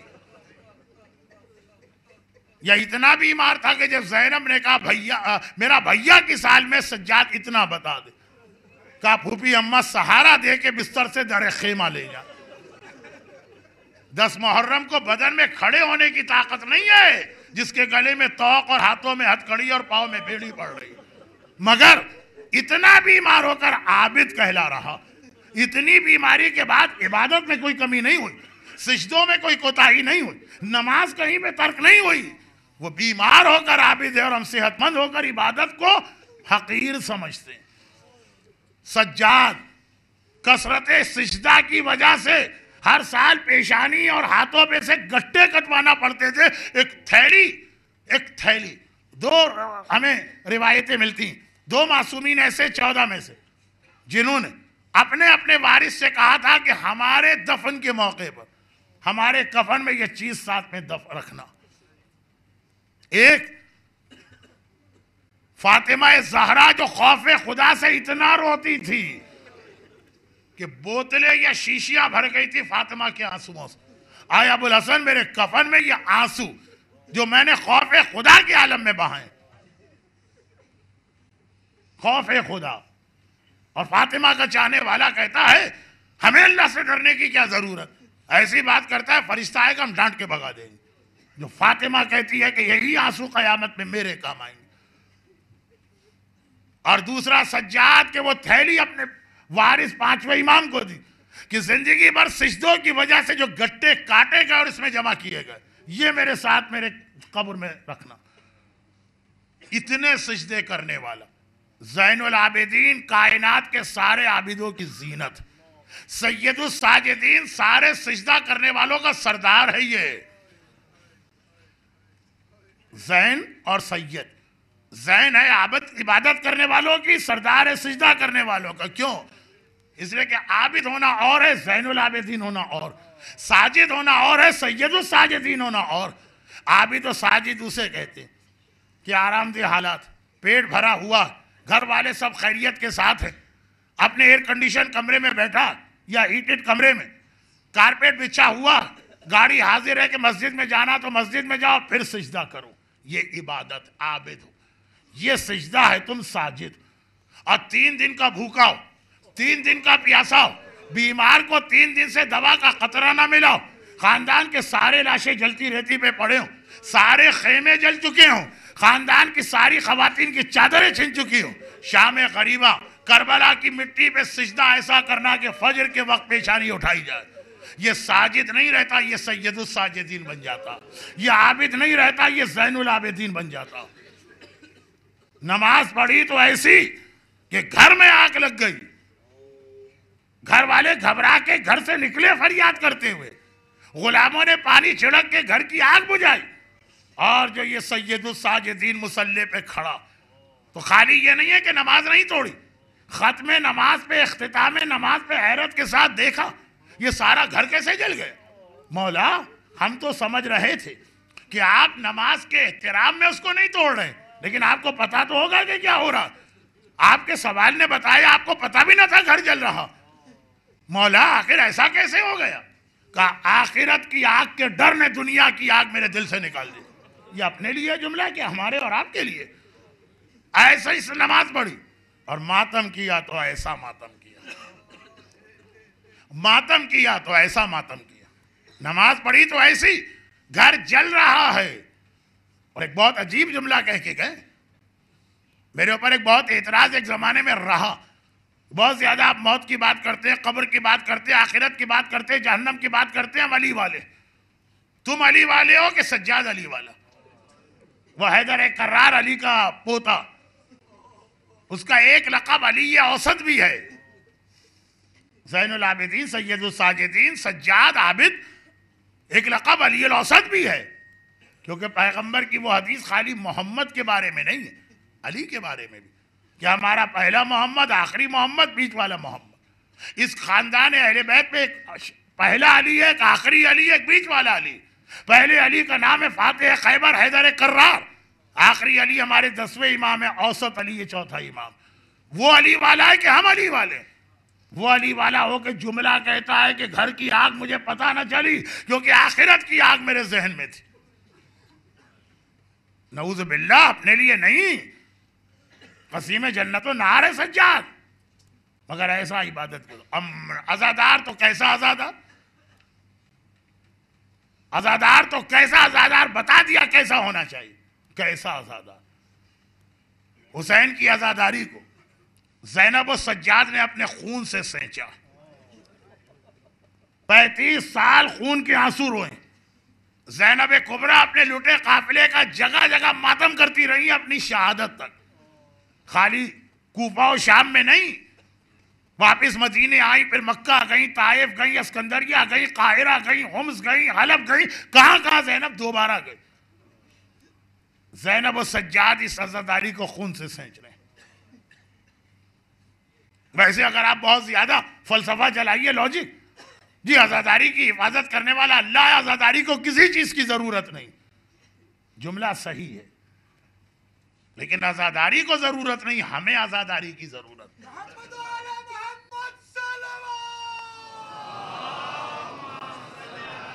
پلے صراط پہ یہ عزاداری آپ کے کام آئے گی۔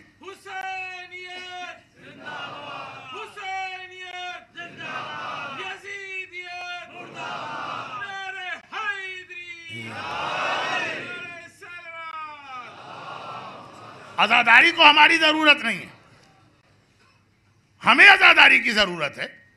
یا آخرت میں ہمارے کام آئے، یا پلے صراط پہ ہمارے کام آئے، یا قبر میں ہمارے کام آئے، یہ دنیا میں ہمارے کام آئے، یا ہمارے بالکل بھی کام نہ آئے، تو آقا حسین کی عزاداری ہم کسی کام کے لیے کرتے بھی نہیں، لیکن دنیا میں بھی اس کی ساری برکتیں ہم کو ملے، ہماری اولاد کا ایمان کی عزاداری بچائے گی، ہماری عورتوں کی عزت اس عزاداری سے بچے گی، ہمارے روزیوں، ہمارے رزق کی حفاظت اس عزاداری سے ہوگی۔ حسین اپنے بچوں کو بھوکا اور پیاسا رکھ رہے تاکہ ماننے والوں کے بچے قیامت تک اس امتحان سے محفوظ رہیں۔ تو ہر وقت عزاداری ہم سے صرف ایک سوال کرتی ہے، ایک سوال۔ پہلی محرم سے آج 24 محرم ہو گئے، 25 مجلسیں، خاص تو آج کائنات کے سب سے بڑے عزادار کا ذکر۔ ہر عزاداری ایک سوال کرتی ہے، جو قاسم نے شب عاشور اپنے چچا سے کیا۔ قاسم یہ نہیں پوچھ رہے کل کے جہاد میں کامیابی ہے کہ ناکامی، قاسم یہ نہیں پوچھ رہے کہ چچا آپ کا جہاد کل کیسا ہوگا، میرا چچا عباس تو اکیلا ہی پورے لشکر اعداء کے لیے کافی ہے، نہیں میرا حصہ ہے کل کے، نہیں یہ بتائیے مجھے۔ ورنہ قاسم کیا نہیں جانتے کہ خالی عباس کافی ہے پورے لشکر اعداء کے لیے، میری ضرورت ہی نہیں ہے کل کے جہاد کے لیے، نہیں ضرورت کی بات نہیں، میرا حصہ عزاداری میں کیا۔ یہی تقاضا عزاداری شب عاشور سے لے کے شب 25 محرم سن 1430 ہجری کے شارجہ کے مومنین سے کر رہی۔ ماشاءاللہ شارجہ کے اندر اتنی شاندار صف اعضاء، یہ پروردگار عالم ہے، اس میں کسی کا کوئی حصہ نہیں، ایک دکھیاری ماں کی دعا ہے اور ایک مظلومہ بہن کی فریاد۔ لیکن وہی بات شب عاشور کی طرح آپ سوال کریں اس میں ہمارا کیا حصہ، اور اس حصے میں ایک تعلق یہ ہے کہ اسلام کا کام بھی دولت خدیجہ کے بغیر نہ چلا۔ عزا خانے کے منتظمین آپ کو ثواب میں شرکت کرنے کے لیے، آپ ثواب میں شرکت کے لیے آج اس رات کو چوتھے امام اور زینب کبریٰ کی عزاداری کے حوالے سے التماس کرتے ہیں۔ جو آپ کی حیثیت ہے، جو آپ کی اس وقت اس مجلس میں آئے، جو قدرت مالی ہے آپ کو دیجئے، اس دوران دوسرے مومنین درود کا ثواب کیوں نہ حاصل کرنے، اتنی بڑی عبادت۔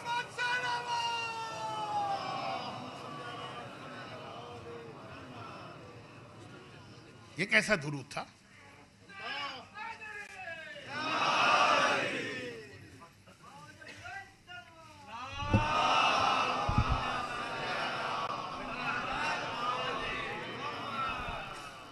ان اللہ و ملائکتہ یصلون علی النبی، جو عبادت اللہ عبادت نہیں کرتا، لیکن جو عبادت کی فضیلت اللہ بتا رہا، وہ اتنی مزمحل آواز، اتنی کمزور آواز، یا ایھا الذین آمنوا صلوا علیہ وسلموا تسلیما۔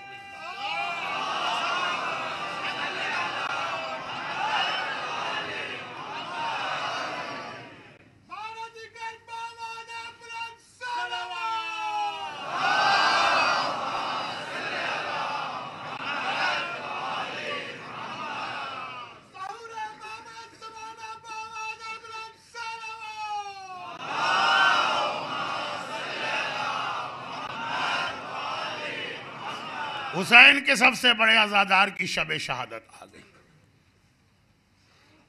عزاداری عزاداری اور عزاداری. عبادت کی تو ایسی کہ کربلا کی شام غریبہ، ایک حسین کا سجدہ. خیر وہ سجدہ تو ایسا ہے کہ ابھی تک مکمل نہیں ہوا، کیونکہ سجدہ مکمل ہوتا ہے جب آدمی پیشانی زمین پہ رکھ کے اٹھا لے. حسین نے پیشانی زمین پہ رکھی تھی لیکن حسین نے خود تو اپنی پیشانی نہیں اٹھائی. اور جس وقت شمر کے خنجر سے حسین کی رگائے گردن جدا ہوئی اور کٹا ہوا سر نو کے نیزہ پہ بلند ہوا، اور وہاں سے سجاد کی امامت اور امتحان شروع ہوا. عین وہ لمحہ جب علماء کہتے ہیں کہ کربلا کے میدان میں ایک عجیب منظر بنا تھا کہ ایک مرتبہ دیکھو تو آسمان سے کوئی چیز زمین پہ آ رہی ہے، اور ایک بار دیکھو تو زمین سے کوئی چیز فضا میں بلند ہو رہی، اور ایک بار دیکھو تو دائیں سے بائیں کوئی چیز حرکت کرتی نظر آ رہی. وہ اللہ کا رسول ہے جو آسمان سے اتر کے میدان کربلا میں آ رہا. منتہی الاعمال میں شیخ عباس قمی نے روایت لکھی، ایک مرتبہ اللہ کا رسول ہے جو آسمان سے زمین پہ آ رہا.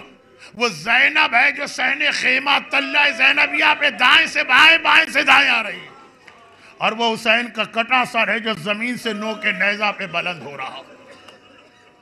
اور ادھر یہ سر نو کے نیزہ پہ بلند ہوا، اور بس اسی وقت میرے مظلوم آقا سجاد کی امامت کا وہ امتحان شروع ہوا، جس میں پہلا ہی جملہ غیرت مند امام کو یہ کہنا پڑا.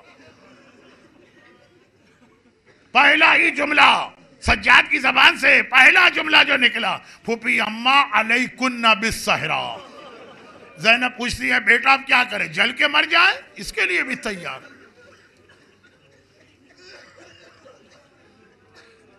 اگر عزا خانے کے منتظمین تک میری آواز جا رہی اور ان کے پاس یہ انتظام ہے تو بہتر ہے کہ شب شہادت شب گریہ جتنی لائٹیں وہ بجھا سکتے ہو تو بجھا دیں، اگر کوئی انتظامی مسئلہ ہے تو چھوڑیں.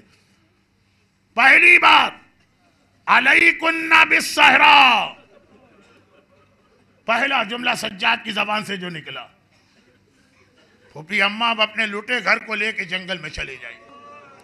اور کس طرح گئی زینب، کس طرح گئی سکینہ؟ اسی مظلوم آقا سے بعد میں کسی نے پوچھا مدینے میں، مولا آخری خیمے سے آپ کا گھرانہ کیسے نکلا تھا؟ سجاد کے ہاتھ میں تسبیح تھی، کہا اگر یہ تسبیح ٹوٹ جائے تو زمین پہ دانے کس طرح سے بکھر جاتے ہیں. کربلا کے میدان میں اس طرح سے نبی زادیاں، اس طرح سے امام زادیاں بکھر کے رہ گئے اور سجاد کی امامت شروع ہوئی. لیکن یہ تو میں نے جملہ کہا کہ پہلا جملہ تو سجاد نے ارشاد فرمایا، اور پہلا عمل جو سجاد نے کیا امامت کے بعد وہ اس سے بھی پہلے کا. جس وقت زینب آئیں، بلکہ زینب کی آئیں ساری بیویاں زینب کے پاس آخری خیمے میں پہنچی، شہزادی ہمارے خیمے جل گئے، ہمیں ہماری ذمہ داری بتائیے. زینب نے کہا میرا بیٹا امام وقت ہے، پہلے اپنے بیٹے سے پوچھوں گی. سجاد کے شانے کو ہلایا، سجاد آنکھیں کھول، تیری پھوپھی تیری امامت میں پہلا مسئلہ پوچھنے آئی. اب دیکھیے امام کا پہلا عمل، پہلا قول، پہلا عمل کیا؟ پھوپھی نے کہا، سجاد نے آنکھیں کھولی اور فوراً آنکھیں بند کر لی.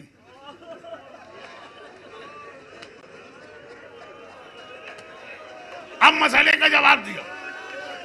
آنکھیں کھولنا تو سمجھ میں آتا ہے کہ شانہ ہلا کے کہا جا رہا ہے کہ مسئلہ پوچھنا، آنکھیں بند کیوں کر لی؟ علماء کہتے ہیں کہ زندگی میں سجاد نے اپنی پھوپھی کو کھلے بالوں کے ساتھ نہیں دیکھا. زندگی میں سجاد نے کبھی اپنی پھوپھی کو بغیر چادر کے نہیں دیکھا. یہ پھوپھی بھتیجے کا ایسا قریبی رشتہ ہے اسلام. مگر اللہ اللہ جس کی امامت کا پہلا منظر ہو پھوپھی کے سر پہ چادر نہ ہو اور پہلا جملہ ہو جنگل میں نکل جائیے. لیکن ابھی تو آغاز ہے اس امتحان کا، اور یہاں سے لے کے شام کے دربار تک جس طرح بازاروں میں میرا مولا اپنی پھوپھی کے کھلے بالوں کے امتحان کو درباروں میں قید خانے میں جس طرح سے اس امتحان کو دیکھتا ہوا گیا، اسی کا نتیجہ تو یہ نکلا نا، اسی کا نتیجہ تو یہ نکلا نا کہ جب سجاد پلٹ کے مدینے آ رہا، کوئی غیر نہیں، چچا محمد حنفیہ اپنے خاندان کے بزرگوں کو لے کے شہر مدینہ کے باہر اس قافلے کے استقبال کو گئے۔ کوئی مرد نظر نہیں آ رہا جس سے پوچھے قافلے پہ کیا گزری۔ ایک بہت ہی بوڑھا، سر و داڑھی کے بال سفید ہیں، چہرے پہ جھریاں پڑی ہیں، کمر جھک چکی ہے، وہی نظر آیا۔ قریب گئے، کہا اے مرد بزرگ، اتنا بتا دے کہ اس قافلے میں میرا جوان بھتیجا علی ابن الحسین کہاں ہے؟ میں ذرا اس کو مل کر اپنے بھائی کا پرسہ دوں۔ ہائے وہ بوڑھا فریاد کرتا، چچا انا علی ابن الحسین، آپ کسے ڈھونڈ رہے ہیں؟ میں ہی آپ کا جوان بھتیجا سجاد ہوں۔ ذرا سا پھر مصائب کو پھیلاتا ہوں، ایک جملہ کہے گا، جوانی میں بوڑھا ہوتے ہم نے صرف دو کو دیکھا، یا رسول کی بیٹی فاطمہ ہم کو نظر آئی، 18 سال میں اتنی بوڑھی ہو گئی تھی کہ بغیر عصا کے سہارے 2 قدم نہیں چل سکتی تھی۔ نہیں عزاداروں، عصا کا لفظ تو شاید پھر بھی آپ سن لیں، جوانی میں اتنی بوڑھی ہو گئی تھی کہ بستر سے اتر کر جا نماز تک جانا ممکن نہیں تھا۔ کس طرح جاتی تھی؟ ایک ہاتھ دیوار پہ رکھتی تھی، ایک ہاتھ سے ٹوٹی ہوئی پسلیاں سنبھالتی تھی، آہستہ آہستہ کر کے مصلی پہ پہنچتی تھی۔ یا جوانی میں فاطمہ بوڑھی ہوئی یا جوانی میں سجاد۔ فاطمہ سے اگر کوئی پوچھے شہزادی آپ جوانی میں کیسے بوڑھی ہو گئی، تو شاید کہیں گی میرے گھر کا جلا دروازہ دیکھو، میرے پہلو کا کوڑا، میری ٹوٹی پسلیاں، میرے محسن کا لاشا۔ مگر سجاد سے اگر کوئی پوچھے کہ آپ کیسے بوڑھے ہو گئے، نہ اکبر کے کلیجے کی برچی بتائیں گے، نہ اصغر کے گلے میں 3 بھال کا تیر، نہ بابا کے پیاسے سوکھے گلے پہ شمر کا خنجر، نہ عباس کے کٹے ہوئے بازو، نہ قاسم کے بدن کے ٹکڑے، ایک ہی جملہ کہیں گے، الشام الشام الشام۔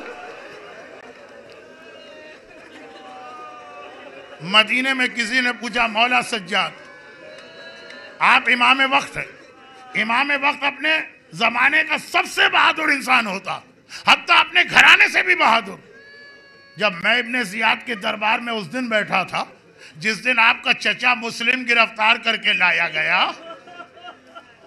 کیا شان تھی ہاشمی شیر کی، سینہ تان کے آیا ہے، کمر سیدھی ہے، چہرہ اٹھا ہے، ابن زیاد کی آنکھوں میں آنکھیں ڈال کے بات کر رہے ہیں۔ اور مولا اس دن بھی تھا جس دن آپ لائے گئے، کمر جھکی ہے، سینہ سکڑا ہے، نگاہیں زمین پر ہیں۔ مولا میں نے مانا آپ کا چچا بہت بہادر، لیکن آپ بھی تو امام وقت۔ مولا نے فریاد کی تو نے انصاف نہ کیا، یہ تو دیکھ لیا میرے چچا کی کمر سیدھی ہے، سینہ تنا ہے، آنکھوں میں آنکھیں ڈال کے بات کر رہے ہیں، یہ نہ دیکھا کہ میرا چچا اکیلا آیا تھا۔ اور جس دن میں دربار ابن زیاد میں آیا، محمد کی نواسیاں، علی اور فاطمہ کی بیٹیاں، ہائے میری بہنیں، پھوپھیاں اور مائیں، اور اللہ اللہ یہ امتحان اس حالت میں ہے کہ گلے میں وہ خاردار توق ہے، ہاتھوں میں ہتھکڑی ہے، پاؤں میں بیڑی ہے۔ یہی وجہ کہ جب آج کی رات آئی، حاکم مدینہ نے میرے مظلوم آقا کو زہر دیا، میرا مظلوم آقا 3 دن سے تڑپ رہا۔ تاریخوں کا جملہ ہے 3 دن امام کربلا کی سنت تازہ ہوئی، نہ دوا استعمال کی، نہ کھانا کھایا، نہ پانی پیا۔ یہ پیاسوں کا وارث ہے، پیاسا دنیا سے جائے گا۔ اور جب امام دنیا سے رخصت ہوئے ہیں، میرا 5واں امام وہ بھی کربلا میں تھا، بابا کی میت کو غسل خانے میں لے گیا، خاندان اہل بیت کی ایک سنت پھر تازہ ہو گئی۔ دیکھیں غسل دینے والا کبھی میت کو غسل دیتے ہوئے روتا نہیں۔ یہ اہل بیت کا گھرانہ ہے جہاں ایک بار نہیں 2 بار نہیں 3 بار غسل خانے سے غسل میت دینے والے کے رونے کی آواز آئی۔ پہلی بار فاطمہ کی میت کو مولا جیسا صابر غسل دے رہا، اور ادھر مولا نے غسل میت کے لیے پانی ڈالا، زینب باہر کھڑی ہے، بابا کے چیخ چیخ کے رونے کی آواز آئی۔ میرا بابا رو دیا۔ زینب کے لیے اتنی حیرت کی بات تھی کہ جیسے ہی غسل خانے کا دروازہ کھلا، علی نے آ کر کہا بیٹے اور بیٹیوں ماں کی آخری زیارت کرو۔ زینب نے باپ کے دامن کو تھاما، بابا اماں کو غسل دیتے ہوئے رو کیوں رہے تھے؟ ہائے میرا مظلوم آقا علی، دوبارہ فریاد کرتا ہے، بیٹی زینب جیسے ہی میں نے غسل میت کا پانی کمر پہ ڈالا، تیری ماں کی کمر پہ کوڑے کا زخم آج بھی تازہ نظر آ رہا۔ میں نہ مولا کی توہین کر رہا نہ شہزادی کی، صرف 95 دن کے بعد غسل میت دیا گیا، کوڑا پڑنے کے 95 دن۔ زندان شام، ننھی سی بچی کا لاشا، غسالہ بلائی گئی، غسل خانے میں گئی، وہ تو چیخیں مارتی ہوئی باہر آ گئی۔ میرا مولا تو کائنات کا سب سے صابر، یہ غسالہ تو غیر معصوم برداشت نہ کر سکی۔ زینب سے کہا اس بچی پہ تم لوگوں نے کتنے ظلم کیے ہیں؟ زینب نے کہا کیا کہہ رہی ہے؟ میرے ماجائے کی نشانی، میرے جگر کا ٹکڑا۔ کہا جب میں نے غسل کے لیے کرتا ہٹایا، سر سے پیر تک سارا جسم ایسا زخمی نظر آیا۔ وہ 1 سال کے بعد فاطمہ کے بدن پہ کوڑا ہے 90 دن بعد، سکینہ کا بدن زخمی ہے 1 سال کے بعد، لیکن جب میرا 5واں امام بابا کو غسل میت دے رہا ہے، محلہ بنی ہاشم کے اس کمرے سے رونے کی آواز آئی۔ 5ویں امام باہر آئے، لوگوں نے کہا بابا کو غسل دیتے کیوں رو رہے تھے؟ 35 سال گزر چکے ہیں کربلا کو۔ کہا جب میں نے کرتا کھولا تو گردن پہ طوق خاردار کا زخم آج بھی تازہ نظر آیا۔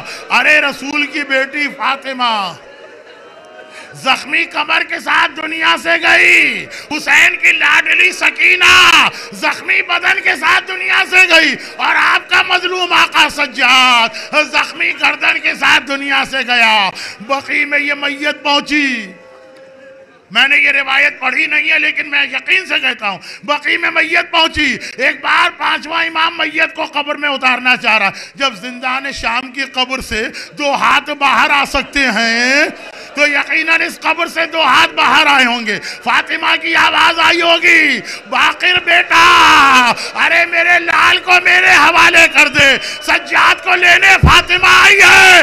ارے وہ سجاد کا جنازہ آیا، فاطمہ آئی ہے سجاد کو لینے۔ تابوت آ چکا ہے، اپنی جگہ سے کھڑے ہو جائیے۔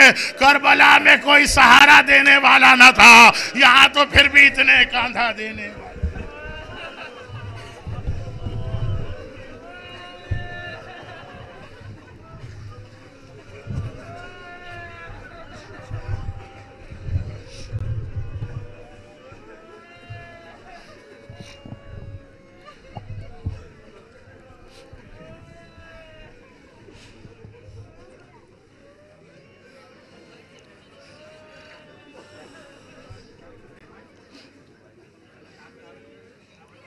وہ جو بیمار کرب و بلا ہے،